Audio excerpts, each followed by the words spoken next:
Welcome to the What I Wish I Knew After Pregnancy Loss podcast. I am your host, Shana Southern.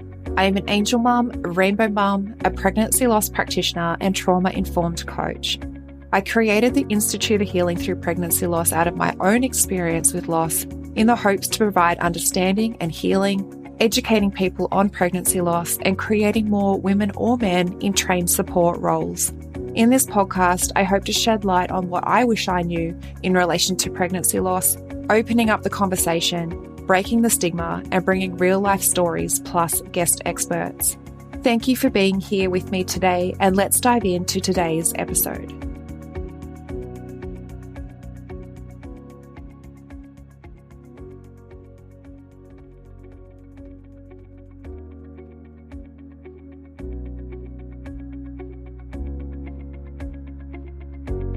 One in 4 pregnancies will result in miscarriage. 1 in 8 women will experience infertility. 1 in 100 women will experience recurrent miscarriage. And 1 in 160 births end in stillbirth. Have you been wanting to make a difference in the lives of women or men who have experienced pregnancy loss because you can see so many suffering in silence, but you just don't know how? Collectively, we can change how bereaved parents can access mental, physical and emotional support after their experience. There is a lot of women with unhealed trauma, and there is a huge gap in the current support system when it comes to bereaved parents' recovery after loss. There are too many women and men suffering in silence. The Pregnancy Loss Practitioner Certification is a worldwide, one-of-a-kind program that gives you proven methods designed for healthcare professionals, medical staff, midwives, nurses, doulas, birth workers, coaches, and angel parents alike. The Pregnancy Loss Practitioner Certification is bridging that gap. It will give you a proven support structure to follow and education specific to pregnancy loss, created by a loss mum. It is creating more education specifically for loss so that you can enhance your service and become the point of difference. Or you can create the support that you so desperately needed in your healing after loss. This is the next level of growth and expansion you have been searching for. So does this sound like something that you have been searching for? Let's explore this more together. You can head to the episode show notes where you'll find the program application, or direct message me on Instagram and let's open up the conversation in how you can use this education. You have a gift, and I look forward to supporting you and witnessing you bring your gift to the world, healing and transforming women's lives.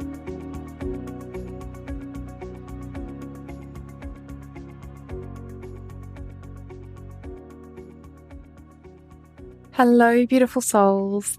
Today's episode is part 2 of a 2-part podcast episode. So if you haven't already, I encourage you to go back and listen to part 1. And I hope that you find value in part 2 of this interview as well. Now let's dive in.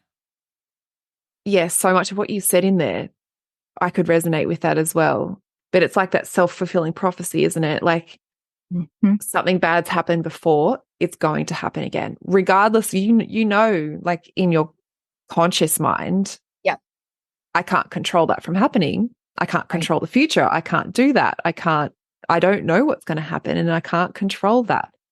But you almost inherently believe that it's going to happen because you've been through that before. And that's why working on the emotions, the grief, everything on the level of our body is so important, because otherwise we're going to keep falling into those traps of, we can try and talk ourselves out of it, but our body's going to be like, no, this is what I feel like is going to happen. And like you said, just being able to sit with that and witness those feelings or sensations or emotions that are coming up and trying not to talk yourself out of them, because that's what's actually, your body needs you to look at that so that you can move forward, so that you can start healing that and processing that. Yeah, well said. There's also, when you said something about, you know, after loss, it changes everything, like stuff changes. And like when I was going through when my dad died, my life changed, obviously.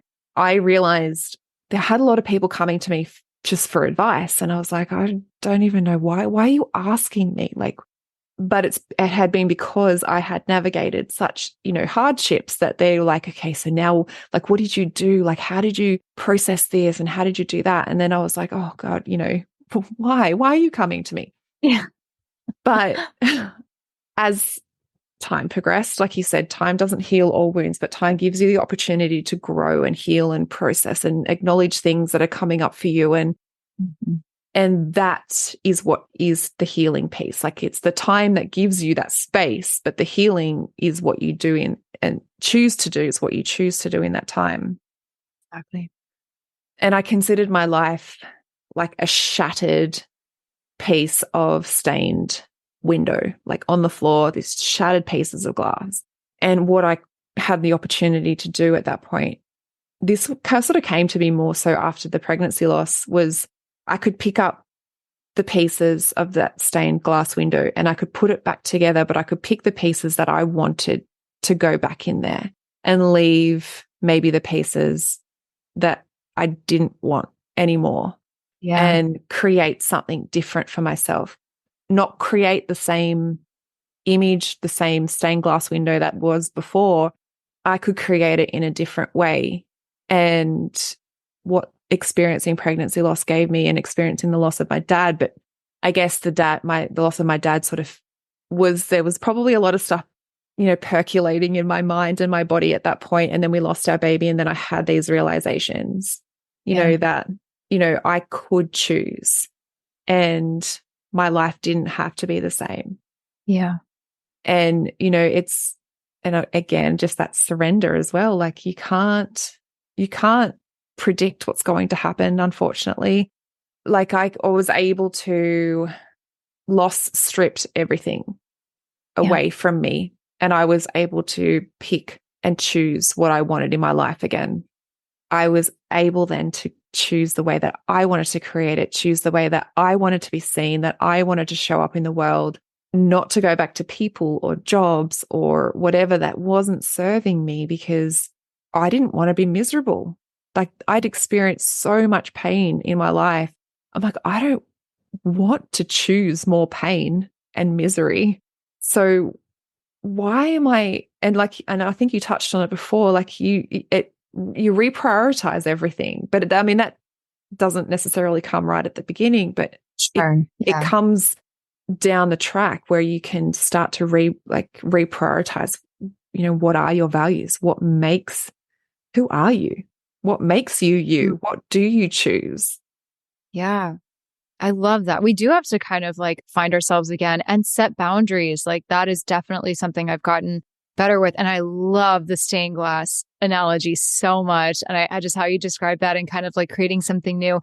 And I love that because, like, as you were saying that, I was like, yeah, we're kind of picking up the pieces, but we also have the power to choose what pieces don't fit anymore.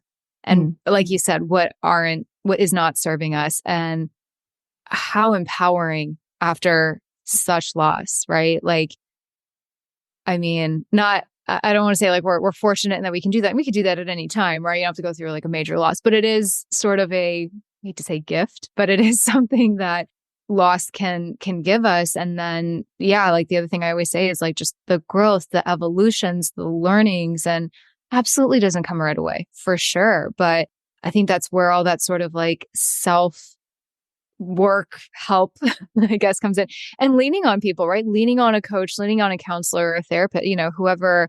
I highly encourage, just because I'm a coach, like, and I'm not, fancy therapist or anything. I've been to therapy too. And it's been so helpful for various things. And one of the times was right after my dad died. She helped me a lot too. So yeah, highly encourage that as well. There was one other thing that you touched on. I know now it's escaping me too, but anyway, I just loved the whole just idea of we're picking up the pieces, we're doing it slowly.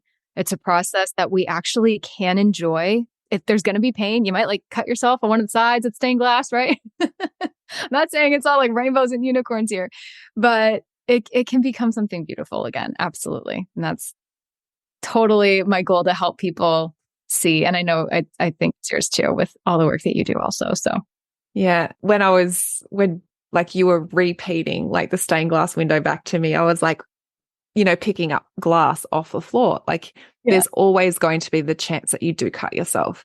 And Yep. that's what healing is all about too. Like you're going to have these wounds open but in that moment, you have to choose. Like if you're picking up a piece of glass and you cut yourself, you automatically will either drop the glass and you'll go to tend to that cut. Yes. If it's painful, you might scream and cry. Right. If it's just a small cut, you might just, put some Ow. antiseptic, yeah, Yeah. antiseptic on it, or just Rip look it at off. it. Yeah. Yeah. Put underwater, put a band-aid on it, and then you're good to go again. Yeah. But even though we've got that grief, it's not a visual cut, but Right. it is still something that our body is still dealing with that wound. So we have to acknowledge it and go, oh, okay. In this moment, I don't know why, but I just want to cry. And like you said before, like you got that delayed grief as well. And there's also our body remembers, has, Yes. grief memory. And there's times now that I just cry out of nowhere. And I'm like, why do I feel like this?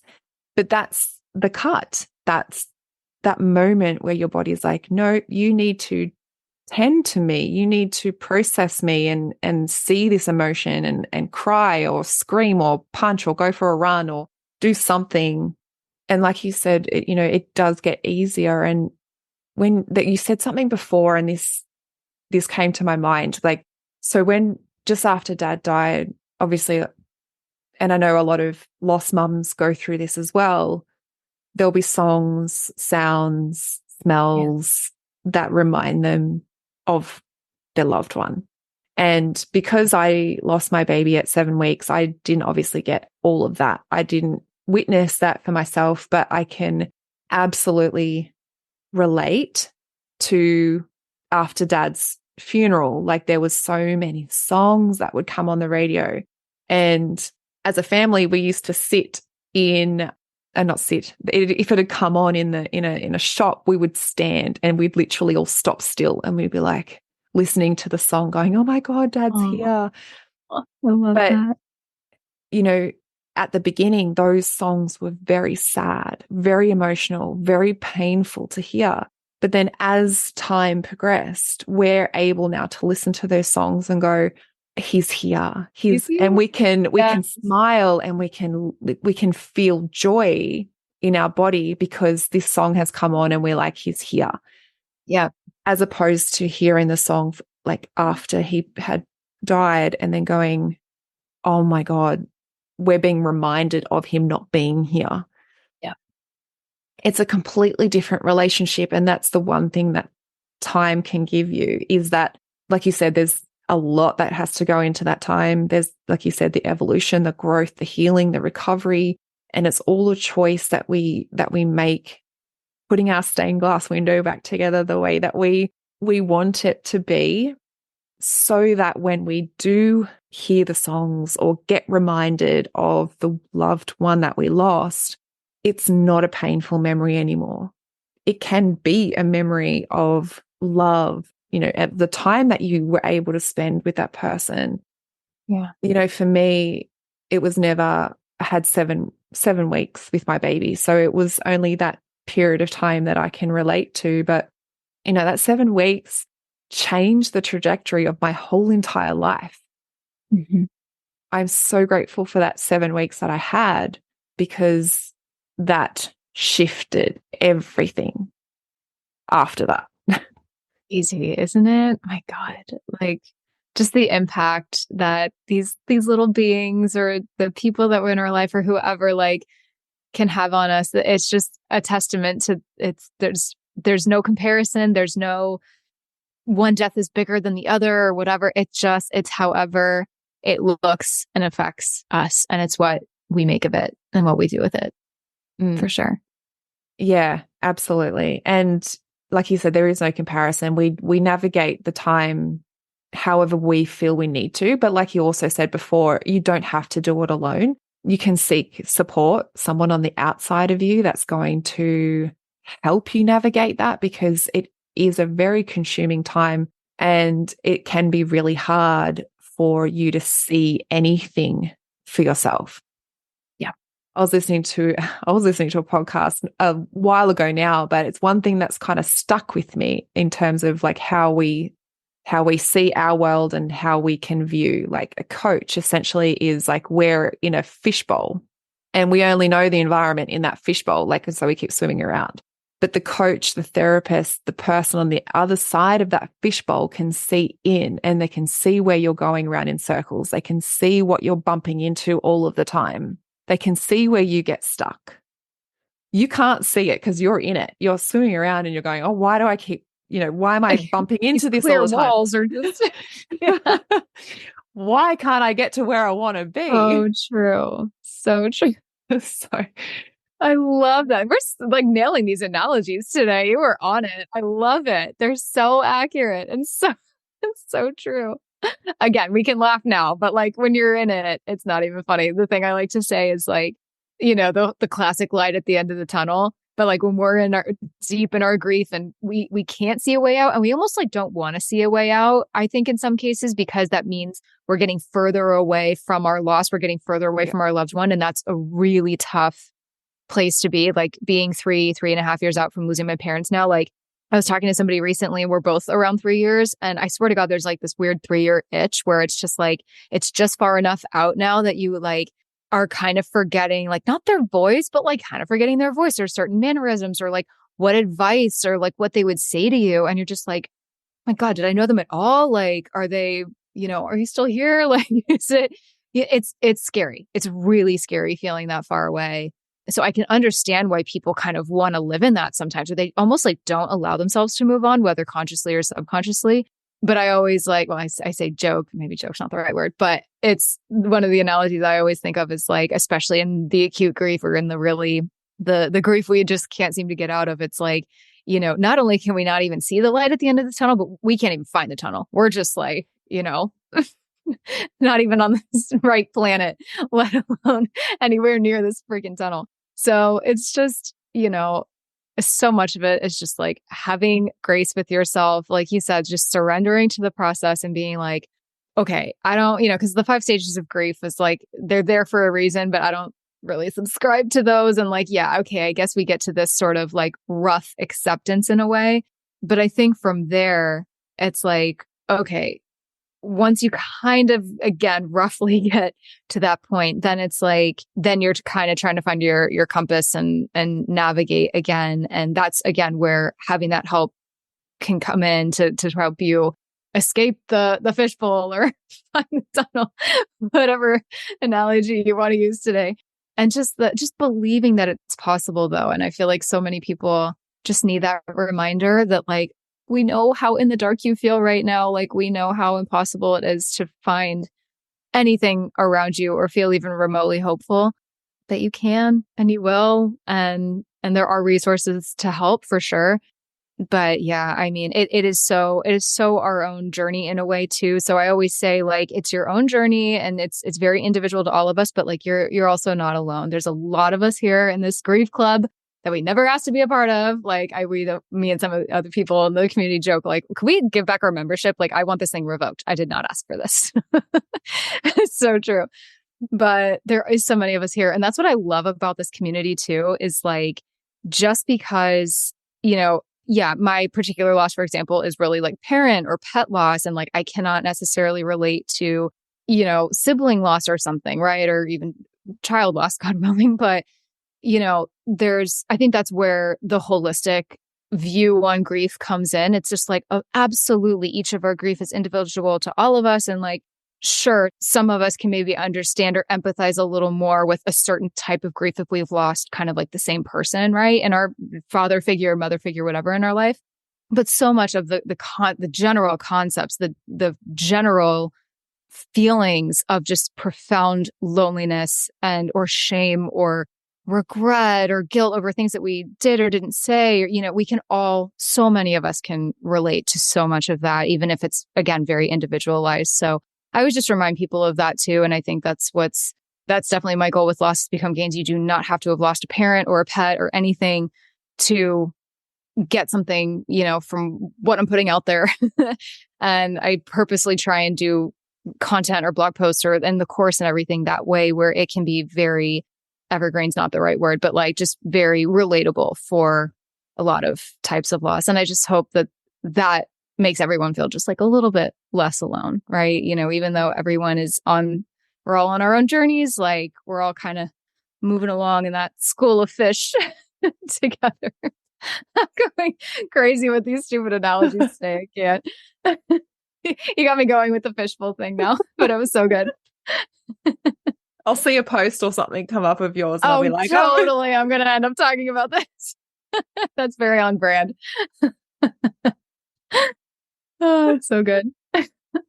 Yes, that one, that's why it's just stuck with me, that one. I can picture my little fishbowl. Yeah. Yeah.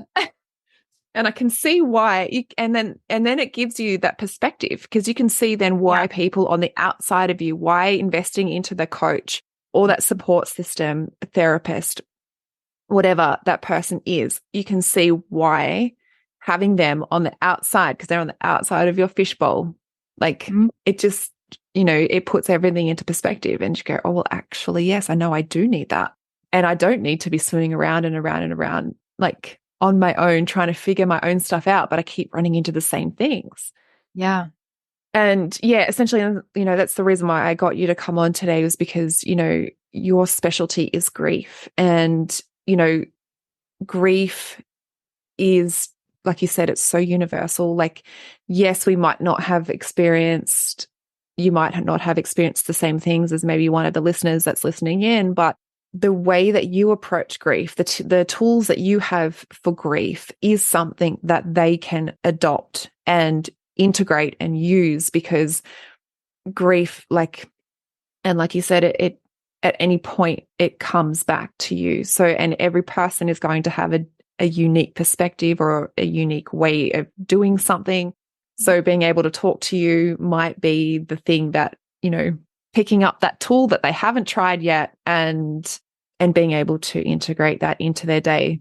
I know you've talked of a few things that you provide inside of the course and inside of the memberships and stuff like that. Mm-hmm. Is there any other tips that you would like to leave the listeners with today? Yeah. I mean, I think, meditation, again, I kind of briefly touched on this. That's a big one. And I know like meditation for some people, they might be like, I don't have time or it's not for me or whatever. All I can say is just give it a chance. I don't have a podcast episode on this already, I'm definitely going to do one because between that and breath work can really help us process what's going on around us, but also like, especially again, where grief triggers are concerned, if they pop up randomly or whatever it looks like, especially that breath work. There's like a blog post I know I have that is on like a kind of an in the moment exercise and then like a more planned breathing. So you can just kind of like start your day a little stronger, or you I think just starting your day on such as positive note as you can is super important. So I tend to like to do the meditation or the breath work in the morning. And then of course, if I need to throughout the day, why not? And so many of us are like at our computers all day and we're hunched over, we're breathing kind of shallow. So I think it's really important, grief or not, just for our general health to like make sure we're getting up, getting some fresh air, taking those deep breaths, all the good things. And then, I kind of briefly touched on like a routine earlier. So that's literally why I created the journal I mentioned earlier. So, just having, and this is what's so fun sometimes about like a morning and an evening schedule. So like if there is like a certain, face wash that you love to use, or like this lotion that you put on your face, whatever that looks like, or maybe you are reading a certain book or you're listening to a podcast, whatever you have to do to like either kind of wake yourself up or like wind yourself down, I think is really important because, and I know this definitely from experience, but also talking to other grievers, is like the morning can be really excruciating because this is assuming we sleep, right? Wake up and we constantly have the realization that our people aren't here, whoever it is for you. That is a horrible realization to have to wake up to every single morning. That can take a long time to get used to. I go into a lot of detail about that in my course, actually, just like how the brain is affected by grief and why it can take so long. And so that's like, I have a whole module on that. I'm like really passionate about that because I think that needs to be talked about more, just like the science of everything going on. But, so that's why I think just getting up and having something that you can immediately look forward to, or immediately or close to immediately gets you into the right headspace for the rest of the day. So the journal I created has like a little gratitude practice, like something you're looking forward to that day. It kind of helps you like track like how your grief is in the morning compared to the evening. You kind of like do it on a little scale from 1 to 10, just to help you kind of see like, okay, maybe I feel worse in the morning, or, oh, I actually feel worse before I go to bed. But you can ask yourself, okay, why is that? And then by asking yourself why, you could be like, all right, here's how maybe I can turn that around for myself. So, and then like a little morning mantra and things like that. So just, getting in a good headspace. And then, like I said, the breath work, getting outside, getting just, trying to get out of your house. I know, especially if there's anybody here that's early on in their grief, that is like the last thing you want to do. But, going somewhere that sparks joy, whether it's with someone else, whether it's like just getting coffee or lunch or something with a friend, or just by yourself, that's okay too. But, just making that effort each day. And then again, the nighttime routine too. So in my journal, once again, you're kind of like sort of rating how you're feeling, so to speak, and really asking yourself the deep questions like, how am I really? Like, let's go beyond just like, okay, I'm feeling good. I'm feeling bad. I'm feeling all right. Like really tapping into that and just getting a little deeper with it. And then also just like what your gain was from that day. So again, it's just kind of bring it all full circle of like, okay, what did I learn today? Or how did my grief change a little today? Or how did I evolve a little as a human today? Or, how did I make my life that much more beautiful? And then there's some days where you're just like, nope, today was a pretty bad day. I'm not going to sugarcoat it and I'll try again tomorrow. But it's just that, listen, if that's what it is, that I'll try again tomorrow, that's okay. Like, I know there's going to be those days, right? So it's a day at a time process. So I think just embracing that and knowing that and knowing you're not alone on that journey is super important. But those have been some of like the most pivotal, daily practices that I've really come to look forward to. I'm not saying they were always easy, and I'm not saying it was always, fun to have to ask myself some of those questions, but I do notice, and again, I know I mentioned like getting up in the morning can be really tough, but going to bed at night too, winding down or just like shutting our brain off can also be very difficult for grievers. When my dad first died, so like both parents were gone at this point, right?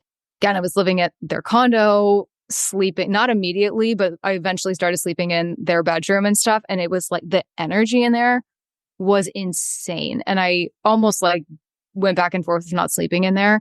But the pull-out couch I was on was just not doing it for me anymore. So I was like, no, I got to freaking make this work. I have to do this. This bed is so much more comfortable. But it was brutal. It was so hard for probably weeks, to be honest with you. And that's actually what's so funny. The medium was just like, well, if you're not giving your loved ones the attention, if you're not like trying to let them in a little during the day, they will come to you at night. And I've had some really crazy dreams, and there's been proof of that. So I'm like, oh my God, okay, I get it. You're trying to tell me something. Sure. But, anyway, I joke, but truly it can be very hard to go to sleep. And I just want to acknowledge that and shutting our brain off. So by writing a little at night, or you can voice note it, or just like thinking those things out to try and like release that a little bit as you go to bed. I think it's just really important, because I know sleep can be very hard to come by, but by not getting good sleep, that can really affect our mental and physical health over time too. So, so much of this, it's not to scare anybody, but so much of it can snowball into each other if we're not, kind of trying to take care of ourselves. So I think it's important. Yeah. And that's, like you said, sleep is very important. It is, that's the time where your body restores and re-nourishes itself and replenishes and heals and recovers. Exactly. On a cellular level, as well as, it replenishes your nervous system. There's so much that happens when we can give ourselves that good night's sleep. And, I've been there too, where I didn't want to go to sleep because again, it was another day getting further away from everything that happened. I couldn't shut my brain off as well. And even, there was days where after Dad died, we slept in the lounge room, just pulled out a mattress and just watched cartoons all the time. But, absolutely 100% back you in writing it out, in being able to do something in the morning, have a practice in the morning, have a practice at night, so that you can start to give a place for your emotions to be seen. Even in writing it, you're seeing them.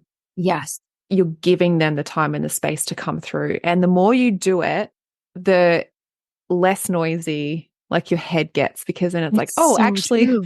I've got a place now. It's okay. Yeah. Like I've got a place. I'll wait, and then you can write me out, and then I'm done. Exactly. So, having that practice is so powerful, and it might not seem like, I've heard people say, oh, but if I journal, I bring up more pain. And I'm like, no, you need to have something that asking yourself those right questions to invoke like what's actually coming, and having that emotional awareness of what's actually behind all of the things that maybe have happened in the day. Yeah, it's very, very powerful tool. And I love that, it's something that I realized in my healing and recovery as well that worked for me. I'm not a writer, but I can write. If I need to, I'll just write and write everything out. Yes. And there was one thing as well that you mentioned, another visualization for you. I'm terrible at meditating because I can't shut my mind off. And I know, when you start meditating, you automatically assume that your mind is just going to be quiet. And I'm like, but you're only starting. So you can't just flip a switch and then go, oh yeah, I'm just going to turn my mind off. Right. So I was told to allow all the thoughts to come to me. Just allow whatever's coming through. Give them the space. Again, just give them the space to come through. Put them in a little paper boat on a stream and watch that paper boat float away. Yeah. Totally. So I do that all the time now, because it's not until you're quiet that you're like, oh, I need to cook dinner. I need to go do this. I need to see this person. And then you just and you're like, why now? But it's because you're choosing to be quiet. Then you just like, all of this stuff comes to you. Exactly. When else is it going to come? You wouldn't allow it any other time. No, it's so true. And I love what you mentioned about the meditation, because and actually when I first read this, it kind of changed my life a little bit, and it changed my perspective on meditation. The point is not to turn your mind off. So anybody listening here who's like kind of anti-meditation, or is just like, oh, I can't do it, I can't shut my mind up. Trust me, been there. But take that pressure off of yourself, because it's actually not about shutting it off at all. It's exactly what you're talking about. You have to allow those to come in, give them the space. But then, however you want to visualize it. I actually do like a little, I don't know where I heard this from, but I do a little balloon or something, like a yellow balloon that's just kind of for my mom. Or you just like, have these thoughts and then just like envision them somehow, or maybe your loved one, or maybe, whatever, kind of like taking them out of your brain and like them just like floating up, right? And away from you. And it is okay to do that as many times as you need to. And you will probably have to do it many times. And that's okay. And like zero shame in that. Just let it keep happening. Because with that practice, it does get better. Your mind does get quieter, or at least, allows you the permission to just for 5 or 10 minutes at least to just be, and everything else can come. So no, I love that. That's a very important thing to remember with meditation. Because it was one thing that I remember like kicking myself over, because I'm like, oh my gosh, I can't shut my mind off. Like as soon as I sit down, everything's like flooding into my head. And I'm like, I'm not doing this right. I'm meant to be silent. And then I'm just trying. And then I was trying to shut my thoughts off, go, no, I can't think that. Go away, go away, go away. Until I read or heard something to say that it wasn't actually, like you said, it's not about telling all of your thoughts to just go away. It's about allowing them to come in. And if you've got a really busy mind, and especially when you do just start, you can't just be a pro right from the start. So it's these little practices inside this other practice that you can get good at, in terms of allowing those thoughts to come in, going, oh yeah, cool, sweet. I need to cook dinner. Yeah. All right. I know I need to cook dinner. Right. But there's all the other stuff that comes in as well, allowing them a place to be seen. And I like, the little boat boat visualization down the waterworks. For me, I love the balloons as well, because you can physically see them lifting off you, like you can see them like floating into the sky, and they're leaving you, and they've got a place. You can see them. Yeah. So important, such important practices to try. And if you have tried it before, try it again. Try Yes. try being a little bit more allowing, compassionate, and also a little bit more intentional if it is, if you are journaling, not just writing for the sake of writing, like writing to actually understand what's actually happening for you. Be a little bit more intentional so you can understand yourself better. Yeah. So I love that. Thank you so much for creating all of these things and places for people to be validated and seen and really deeply supported. So where can people find you? Yeah. So pretty much everything lives at lossesbecomegains.com. So my course is there, the journal, the blog, just everything is there. You can find me on Instagram and Facebook at lossesbecomegains. Oh, the podcast, duh, I forgot to mention that. So, and then that's also linked on my website, but then you can find me on Instagram there at Losses Become Gains podcast. And so it's all kind of linked up there. And then I should mention the journal that just came out. More information on that, like I said, on my website, but that's exclusively on Amazon. So if you just type in Losses Become Gains on Amazon, you can find it there. And yeah, and I'll just mention too, like the reason I designed it the way I did, it's like it's prompted, but then there's also space to write. So I love like empowering the writing more if more is coming to you. But I definitely, because I don't free write very well, or just, that can be very intimidating sometimes in terms of, because I've had so many grievers that I've either worked with or, just DM'd or whatever. And they're just like, I don't even know where to start. Like, just writing can be very intimidating. Like, I don't know what to write down. And so that's why I love the prompts. I think it just like kind of helps kickstart things a little bit. And if that's all you do that day, great. But otherwise, there's a little more space to write. And that's what I'm all about with everything I do. And just between the journal, the course, the podcast, everything is just like, okay, we're planting seeds, right? We're taking baby steps. It's all about the baby steps. Let's take the intimidation out of grief. Let's talk about it. Let's normalize it and all of the good things. So you'll find that across everything I do pretty much. Beautiful. Love it. Love all of it.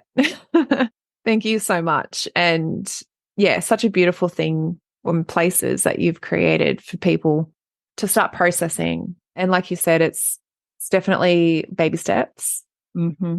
But then once we give ourselves the opportunity to take those baby steps, our body can start then unraveling other things and it starts giving you more information because it starts feeling safer to give you that more information. So I love that you've created space for that as well, for anything else. Because then it's that whole thing about bringing the subconscious and making it bringing it unconscious and making it conscious. Yep. So once we start, there will be times where you might be in the shower or you might be like driving your car or something, and you'd be like, oh my gosh, I've got more to write. Totally. So you've got then space to do that. You can do that in one place, and it's a safe place as well. Like you're the only one that needs to see what's going down in there. Totally. And you could just like see your evolution too. I mean, literally on paper. And it's like, I have this in my own journals. Like when I see what I was writing, like around the time my dad died versus now, you wouldn't even be the same person. It's not the same person, right? How can we be really kind of the quote unquote the same after what we've been through, right? So it's not necessarily trying to like find our old self. It's like, incorporating our grief into our life, remembering our loved ones, bringing them kind of along with us in this new relationship that we have to kind of discover with them now. But it's sort of embracing the newness along with it. And that can be hard. That can be very painful. A lot of painful things can come up when we sort of start to tap into that unconscious, subconscious, whatever you want to call it. But that's where the progress happens. That's where these beautiful aha moments happen. And that will literally change your life. I've no doubt about that. For the better. For the better, I will say that. So it can be painful, but it's very exciting. Yeah. Yeah. I love it. Thank you so much. Thank you, Tara, for being a part of the What I Wish I Knew After Pregnancy Loss podcast. Thank you so much for having me. Thank you. Thank you to all that have listened in. If this episode was valuable to you, I invite you to leave a review on Apple Podcasts, and I look forward to supporting you on the next episode. Thank you for listening in with me today. I hope you found this episode helpful. If you did, I would absolutely love to hear from you. Take a screenshot of this episode, share it to social media, and tag me at Institute of Healing_PL. I love seeing what is resonating with you right now. If you want to chat further, I invite you to connect with me through Instagram. Head over and follow my Instagram account, send me a DM, and let's open the communication. If you want to know more about how you can be the support for others, head to the show notes and fill out the application form for the Pregnancy Loss Practitioner certification. I want to also note here that what I share within the episodes is not medical advice. If you need further support, please consult your doctor. Thank you again. Much love to you. Be gentle with yourself, and I look forward to supporting you on the next episode.